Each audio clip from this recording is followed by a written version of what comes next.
começamos agora mais um programa Contra a Capa. Pois é, esse nosso encontro semanal para poder receber aqui no nosso estúdio escritoras, escritores que sejam mineiros ou que tenham um vínculo com Minas Gerais para poder falar sobre as suas obras, sobre a sua vida, curiosidades. E hoje a gente está aqui com a Cleide Simões. Cleide é a nossa convidada para que a gente possa falar um pouco sobre o trabalho que ela desenvolve, sobre o que ela faz hoje na internet e também nos grupos de leitura. A Cleide, ela é uma futura escritora, apesar de trabalhar com literatura há muito tempo e ainda trabalhar com literatura, ela é uma futura escritora. Então nós vamos falar sobre isso já já. Por isso eu dou as boas-vindas ao nosso estúdio, a Cleide. Cleide, seja bem-vinda ao nosso estúdio. Eu agradeço muitíssimo a oportunidade de estar com você, tio Flávio, e também a oportunidade de falar sobre a literatura e seus vários campos de atuação, como, por exemplo, os clubes de leitura. É realmente uma alegria muito grande ter essa oportunidade. Muito obrigada. Eu que agradeço. E a gente teria um monte de coisa, nós tivemos que selecionar algumas coisas, Foi né? Numa difícil. conversa ontem, o que a gente vai falar, o que não vai falar, porque eu queria falar sobre outros assuntos também. A gente vai falar ainda sobre literatura e seus gêneros. Entre alguns episódios, a gente vai colocar esse break, que é uma conversa para a gente poder tratar sobre literatura também. Então nós vamos primeiro falar para vocês onde que vocês podem nos achar, nos acompanhar. Então a gente está lá no portal do jornal Hoje em Dia e na TV Promove, que é o canal 12 da Claro TV. Toda quinta-feira, às 19 horas, no portal do Hoje em Dia e na TV Promove. Mas a gente também está na Rádio Web Hoje em Dia, então pode ouvir por lá. E nas rádios Alvorada FM, Difusora AM de Salinas, Gorutubana de Janaúba, a gente está na Rádio Cidade FM de Corinto e também na Rádio Eldorado de Sete Lagoas. Então a gente tem uma possibilidade imensa de ouvir ou assistir o programa e passar também para os nossos amigos, para pessoas que a gente queira, através do YouTube, que é Jornal Hoje em Dia BH.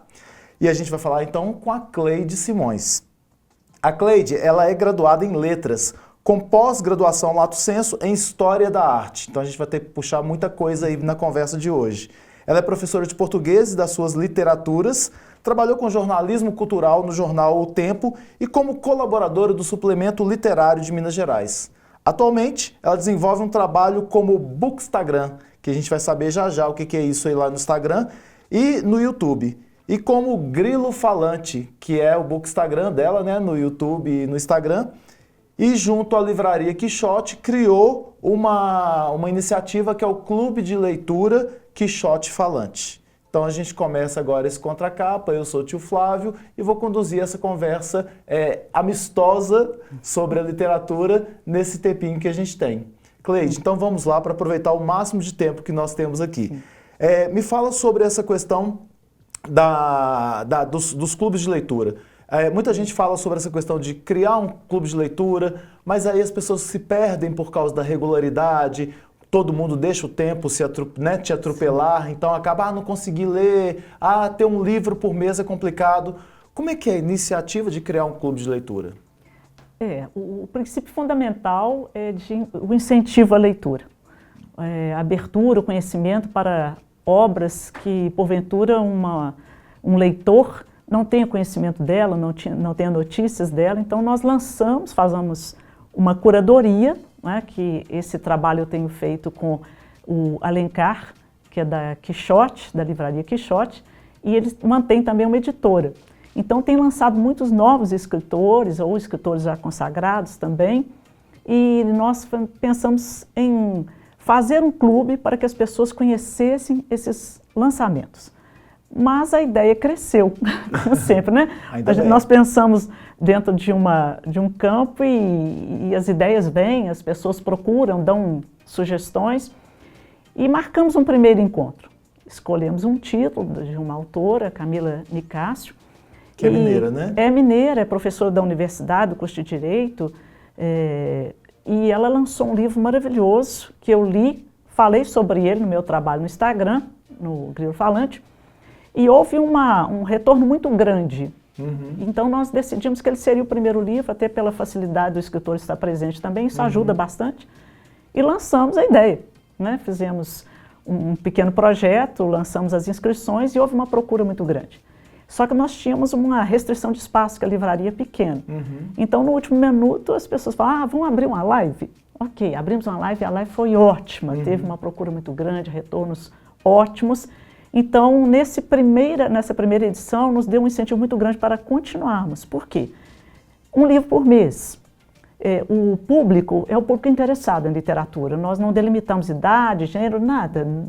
E também não temos uma linha apenas. São contos, são romances, autores clássicos, autores locais, autores estrangeiros. Isso independe. A literatura, para nós, não é algo que se deva criar fronteiras. É muito pelo contrário, é para abrir fronteiras. E foi tão interessante a participação que nós abrimos uma segunda edição, mas decidimos, pela intensa procura, que a cada edição as pessoas vão se inscrever. É gratuito, é absolutamente gratuito. Que legal! Elas têm um lançamento do título com um período bem antecipado, para que tenham oportunidade de ler. Embora algumas pessoas tenham ido ao primeiro encontro sem ter lido a obra, e a partir do encontro, já naquele dia, já procuraram o livro, saíram com o livrinho autografado e dizendo que dariam retorno, inclusive, sobre a sua leitura.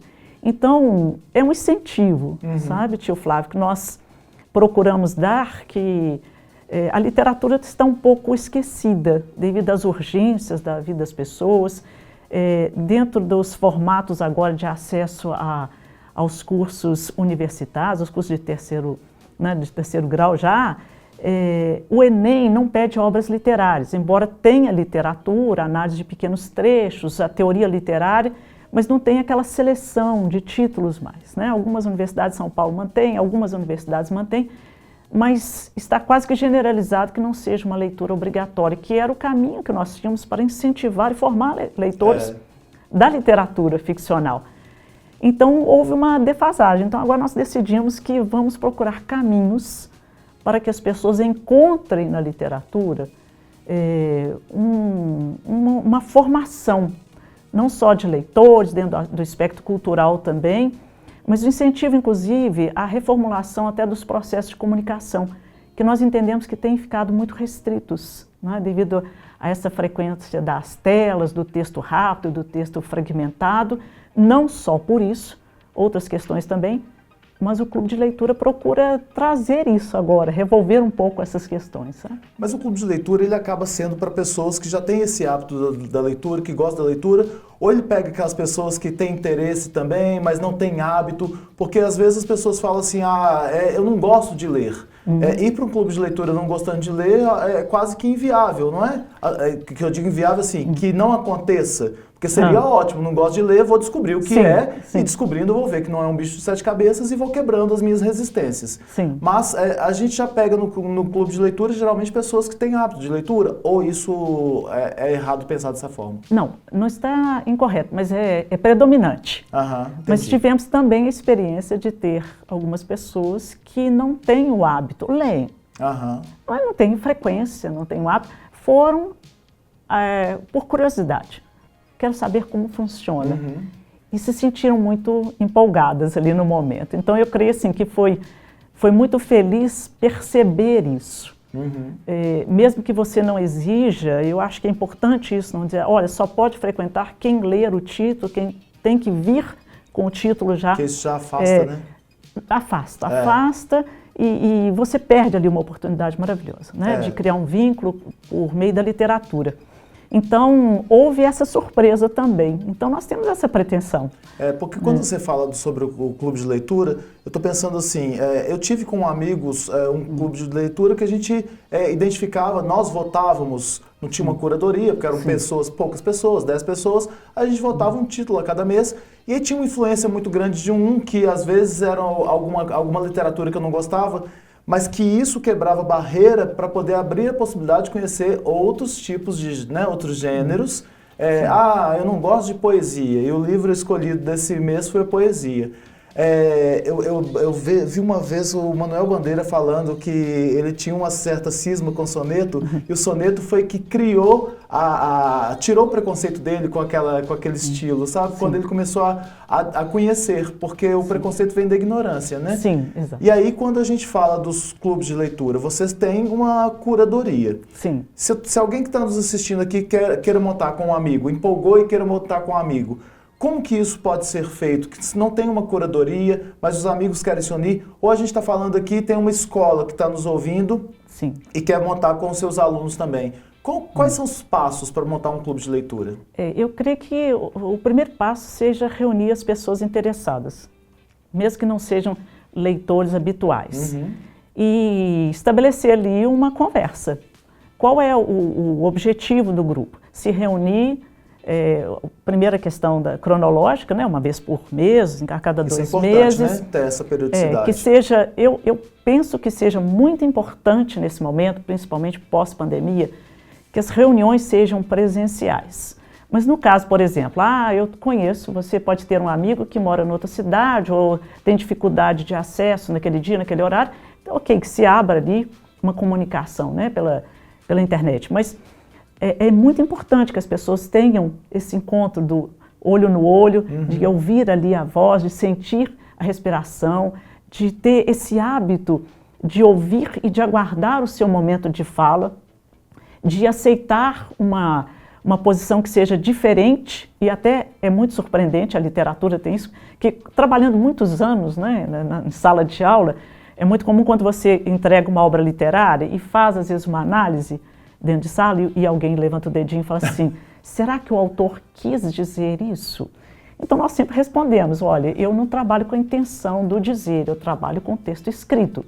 E desde que você comprove que o seu ponto de vista está respaldado ali no texto, todas as possibilidades são aceitáveis e vão ser comentadas e discutidas e muitas vezes surpreendem. Né? Autores clássicos que têm, por exemplo, análises, né, pilhas de livros aí de análise, autores críticos dentro das universidades fazem análise dos livros, quantas possibilidades se cria ali? Ontem mesmo eu ouvi uma entrevista de um professor maravilhoso, que para mim é um mentor, será sempre, Silviano de Santiago, e ele falou assim, olha, Deus e o diabo estão nos detalhes, e é assim que nós devemos ler uma obra. Quando falam para mim que, por que você está analisando Machado de Assis? Tantos já analisaram. Ele falou assim, mas sempre há novidade, em qualquer autor, e vamos pensar em Machado, né? Basta que você preste atenção no detalhe. A partir de um detalhe você pode tirar perspectivas maravilhosas. E o leitor, e eu não estou falando também de um leitor que tenha formação, né, no caso teórica, como, por exemplo, eu tenho, mas o leitor sem formação alguma, que seja interessado em conhecer ali realidades culturais, períodos históricos, realidades psíquicas. Qual a oportunidade que você tem ao abrir um livro e conhecer ali o psiquismo humano dentro de situações que possivelmente você nunca encontraria na sua própria experiência. É um enriquecimento muito grande, né? Cultural, intelectual, humano. Então, quer dizer, quando você abre ali no clube de leitura, todas essas nuances são possíveis. E você aprende a ouvir. Aquele que vai pensar diferente, aquele que vai dizer que não concorda com o seu pensamento, mas você vai ouvi-lo. Nós precisamos disso. Isso é fantástico. A sociedade humana precisa aprender, reaprender a ouvir a escutatória, né? Então, Rubem Alves, né? E Rubem Alves, né? Maravilhoso. Então, nós precisamos disso e o clube de leitura dá essa oportunidade. Cria eu vou usar uma palavra aqui, mas não me entenda mal, uma disciplina. É uma disciplina mental, uma disciplina intelectual, uma disciplina humana, de ouvir, de falar, de se contrapor, de ser ouvido. Isso é um exercício maravilhoso e que esse período pandêmico as pessoas foram obrigadas a um isolamento necessário para a preservação da vida, mas elas ficaram muito retraídas, muito angustiadas, muito melancólicas. O número de pessoas que surgiu escrevendo pós-pandemia, escrevendo maravilhosamente, como um processo mesmo de colocar ali no texto, na palavra, a sua humanidade, é uma coisa maravilhosa. E por que não conversar sobre isso? Pois é. É isso que eu queria conversar também e que a gente vai pautar aqui um pouquinho sobre isso. Vou deixar o clube de leitura aqui, que você já me deu um monte de ganchos para poder ir para vários lados e falar sobre essa questão da escrita. Tem muita gente que tem vontade de escrever, mas acha que escritor é algo inacessível, é muito distante, eu não tenho capacidade para isso, quem sou eu para pensar em ser escritor, não tenho competência. E muita gente que eu vejo, até entrevistando aqui, que não consegue se entender como escritor. Não, eu faço uns textos, né? Como que a gente consegue fazer com que a literatura lida e escrita mude realidades?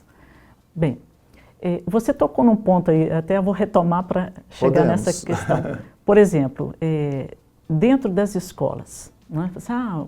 Um professor que quiser criar um clube de leitura ali com crianças, com adolescentes, é uma ideia maravilhosa. Por quê? Neste momento, na sua fase de formação e de forma integral, é uma ansiedade muito grande, um desejo de descoberta e de expressão muito grande, mas cerceado muitas vezes por uma série de questões de valores, da censura, do olhar alheio. Então, o clube de leitura, por exemplo, neste contexto, pode ajudar muito nesse sentido, até dentro de um aspecto terapêutico, não só pelo conhecimento da arte, que já é fundamental, né, da estética, da palavra, mas até como um processo terapêutico. E aí, voltando à questão, por exemplo, de quem deseja escrever. Olha, eu conheço biograficamente poucos autores que se sentiam escritores, que se sabiam escritores. Escreveram e, às vezes, até por um lance fortuito, esse título veio a público e eram escritores maravilhosos, né?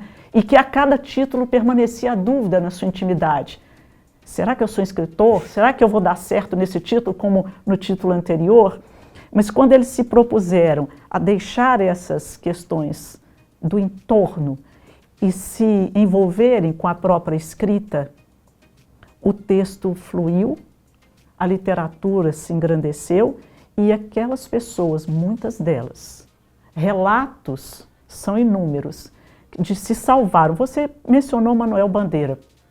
Nós sabemos que muito jovem, como se dizia, né, como diz antigamente, bem nascido, culto, talentoso, pretendendo ser um grande arquiteto, noivo, tudo dando certo na vida dele, descobriu tuberculose, isso lá no iniciozinho do século XX. Ele morreu muito novo, não né? havia cura, não é? E aí, veja só, o pai, com os recursos, mandou para a Suíça, para ele se tratar, no Instituto Clavadel. Ele ficou um período lá e teve que voltar, porque eclodiu a guerra. Mas lá, ele conheceu, na sua formação clássica, só escrevendo sonetos, ele conheceu a literatura moderna, né? A literatura mais contemporânea, que já havia uma efervescência na Europa. Retorna ao Brasil e torna-se um mentor dos modernistas no Brasil, pela vanguarda da sua literatura. Mas ele voltou tuberculoso, empobrecido, porque a família faliu, pai e mãe morreram, ele ficou sozinho, mudou-se para Lapa, no Rio de Janeiro, foi morar num morro, naquele momento tuberculoso, como dizer, ele esperando a senhora morte chegar. A inelutável, né? Mas na verdade ela não chegou, né? Não ele chegou. Morreu, na verdade, não foi no Ele cedo, morreu não. com mais de 80 anos de questões da velhice. Ele era pernambucano, né? Sim, pernambucano. E ele sobreviveu a tudo isso e começou a falar do seu entorno. Ele é chamado São Francisco da literatura, da poesia. Dos pobres, dos tuberculosos, dos moradores ali daquela região, das pessoas envolvidas naquilo que seria a criminalidade.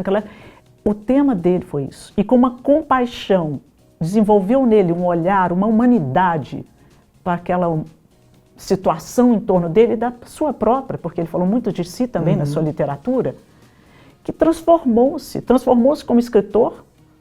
Carlos Drummond de Andrade, quando foi nomeado o poeta maior, foi o declínio. O poeta maior é Manuel Bandeira. Ele falou, perdoai, eu sou um poeta menor. Né? Mas o menor dele é porque ele falava dessa gente humilde, sofrida, com tanto empenho, e falando de si, da sua própria realidade, de um tuberculoso, esperando a cada dia, cada vez que ele visitava o médico, falando, só tem mais 6 meses de vida, mais 6 meses de vida, e ele sobreviveu a tudo isso pela literatura. Olha que fantástico. Você está falando isso aí, me emocionei aqui, porque uma das poesias dele que eu mais falo sobre ela é O Bicho. O Bicho. E o Bicho, aí você vai contando a história, porque olha só como que é interessante conhecer a história também, para poder ver como que ele coloca parte de si naquilo que ele escreve. Vi ontem um bicho no imundício do pátio, catando comida dentro dos detritos, quando achava alguma coisa, não cheirava, não examinava, engolia com voracidade, né? Sim. O bicho não era um cão, o bicho não era um gato, o bicho não era um rato, o bicho era um homem. Meu Deus, era um homem. E aí ele fala, meu Deus, isso é tão forte, porque aí quando você vai conhecendo a história por trás da poesia, da escrita, é lógico que você falou, tem várias interpretações, né? E a interpretação é livre, isso é muito rico, né? Exatamente. Mas eu interpreto, inclusive, isso aí, que eu não sei, nem sei se ele pensou nisso na época, e não deve ter pensado, mas eu falo com as pessoas que essa questão do homem comendo com voracidade, aquele lixo, nós também produzimos lixos energéticos, né? Da energia que a gente produz, a gente é o primeiro a se alimentar. Sim. Somos os nossos primeiros. Não sei se Manuel Bandeira pensou nisso, mas eu comecei a tirar daí algum pensamento. Olha como que a literatura te dá possibilidades de avanços, né, a partir daquilo que foi escrito, né? E veja bem, recentemente, na história recente do Brasil, nós tivemos cenas nas mídias, né, vou dizer, porque estava aberto isso nas mídias, pessoas indo ao lixo para recolher ossos para se alimentar. Olha a atualidade da poesia. E que isso mostrado pela mídia, porque há já vários e vários casos que a gente não conhece. Sim, né? sim. Então, que isso é um fato, né? Foi colocado pela mídia, mas assim, aqueles que não estão sob o holofote da mídia e que já existem, tornam a poesia dele, né, muito atual, e vai ficar atual, infelizmente, por muito tempo, pelo olhar que ele foi desenvolvendo. Né? Então, olha como que há uma contribuição disso. E é interessante porque quando a gente fala de literatura em escolas, a gente tem um certo receio, né? Porque você dá aula hoje? Sim, sim. Como é que é dar aula hoje de literatura? É um desafio. Olha, eu vou te dizer que coisa incrível. Principalmente no ensino fundamental, eu não dei aula no ensino fundamental, eu sempre dei aula no ensino médio, no ensino superior, mas eu vejo minhas amigas dando aula para as crianças. E sempre quando se trabalham gêneros literários com as crianças, é comum que você peça elas para escrever poesia, para escrever uma pequena narrativa.